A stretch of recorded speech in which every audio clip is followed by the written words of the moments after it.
Hello friends, आप सभी का BMS made easy bye square channel में स्वागत है।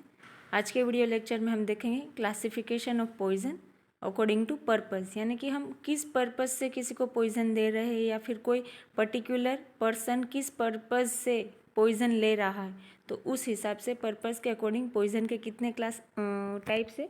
6 टाइप्स हैं। कौन से है? Suicidal, homicidal, stupefying, accidental, cattle poisoning और 4 एबॉर्शन के लिए। तो पहले हम देखते हैं सुसाइडल पॉइजन।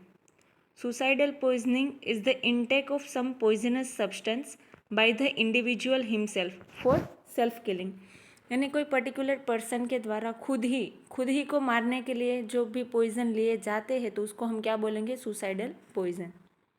अब उसकी क्या क्या कैरेक्टरिस्टिक होनी चाहिए कि कैसा पॉइजन होगा तो उसको हम सुसाइडल पॉइजन बोल सकते हैं कि वो चीप होना चाहिए, यानी कि अगर किसी को मरना है तो फिर इतने, अगर वो कॉस्टली होगा तो इतने सारे वो पैसे कैसे इकट्ठा करेंगे, तो इसलिए यहाँ पे बोला गया कि वो चीप होना चाहिए। फिर क्या, इजीली अवेलेबल होना चाहिए। Capable of mixed in any food और ड्रिंक, मतलब किसी में भी वो फूड या फिर ड्रिंक में वो मिक्स होना चाहिए। It must have a pleasant taste और नो स्मेल, अगर खुद ही को मारना है तो अगर कोई ऐसा कोई टेस्ट आया कि हम उसको खा नहीं सके या फिर स्मेल ऐसी है कि उसको कोई इंटेक नहीं कर पाए, तो वो काम नहीं कर पाएंगा। इसलिए यहाँ पे बोला है कि उसमें प्लीजेंट टेस्ट होना चाहिए और स्मेल नहीं होनी चाहिए।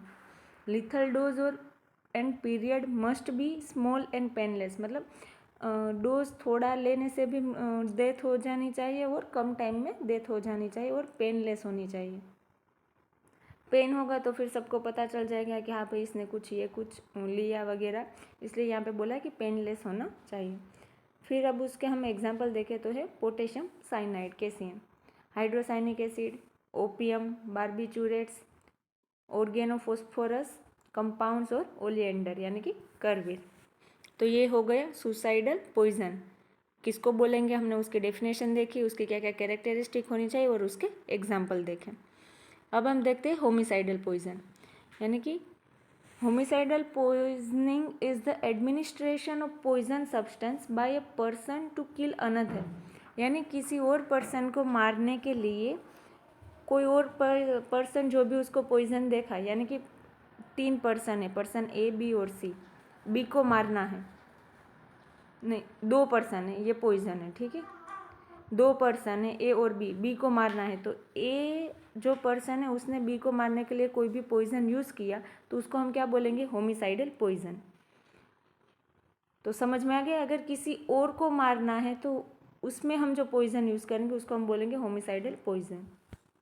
तो उसकी कैरेक्टरिस्टिक क्या होनी चाहिए कि वो भी चीप होना चाहिए, इजीली अवेलेबल होना चाहिए, ओडरलेस होना चाहिए, हाईली टॉक्सिक होना चाहिए, शो नो पोस्टमार्टम चेंजेस, यानी कि अगर पोस्टमार्टम करने में आए तो उसमें कोई भी चेंजेस नहीं दिखने चाहिए, वरना तो उसने किसी ने इसको मारने का प्रयास किया है वो पता चल जाएगा।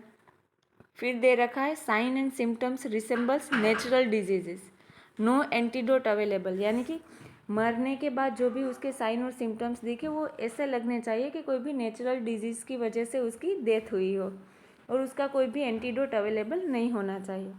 जैसे कि वत्सनाभ है तो उसका एंटीडोट क्या है? टंकण है, तो मतलब एंटीडोट यानी कि वो उसमें रिलीफ देगा, तो ऐसा पॉइजन होना चाहिए कि उसका कोई भी एंटीडोट अवेलेबल ना हो।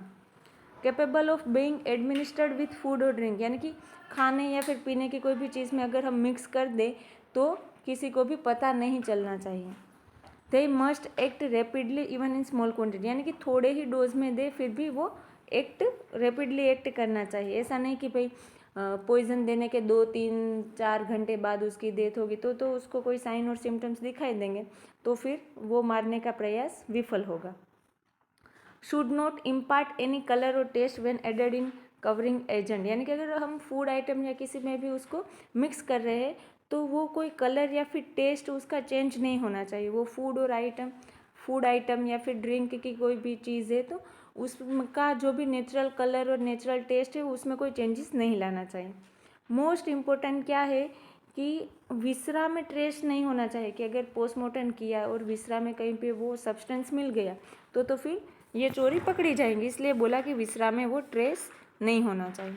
उसके एग्जाम्पल है आर्सेनिक, एंटीमोनी, एकोनाइट, थैलियम, मदार यानी कि अर्क, ओलिएंडर यानी कि Karveer, pounded glass, sometimes opium is used for killing children यानी कि चिल्ड्रन को मारने के लिए ओपियम यूज़ करते हैं। स्टूपीफाइंग पॉइजन यानी कि स्टूपीफाई करने के लिए जो भी पॉइजन यूज़ होते हैं उसको हम क्या बोलेंगे, स्टूपीफाइंग पॉइजन। अल्कोहल है, धतूर है, कैनाबिस इंडिका है और क्लोरल हाइड्रेट है। तो इसमें सबसे ज़्यादा यूज़ होने वाला है धतूर है। फिर हम देखते हैं एक्सीडेंटल पॉइजन।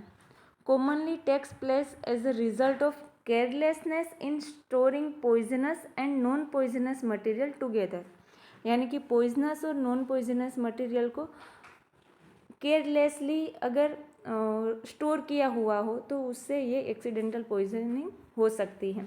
जैसे कि putting poisonous substance in food container, food container में अगर किसी ने पॉइजनस सब्सटेंस रख दिया, या फिर एक्सीडेंटल है तो वो कुछ भी हो सकता है यानी कि स्नेक या फिर स्कॉर्पियन बाइट हो गया, क्विक रेमेडी, तो ये सब किस में आएंगे, एक्सीडेंटल पॉइजन में। फिर है cattle poisoning, generally done by cobblers. Cattles are rarely destroyed by owners when they are useless, मतलब वो कत्ल खाने में बेच देते ना तो वो रेयरली होता है कि अगर वो यूजलेस है, वो केटल से वो उससे उसको कुछ अर्निंग नहीं हो रही तो उसके जो भी मालिक रहते, वो ओनर रहते, वो उसको डिस्ट्रॉय करने के लिए भी उसको पॉइजन वगैरह दे देते हैं। लेकिन ज़्यादातर वो कोबलर के द्वारा ये केटल पॉइजनिंग दी जाती है, ऐसा बुक में लिखा है।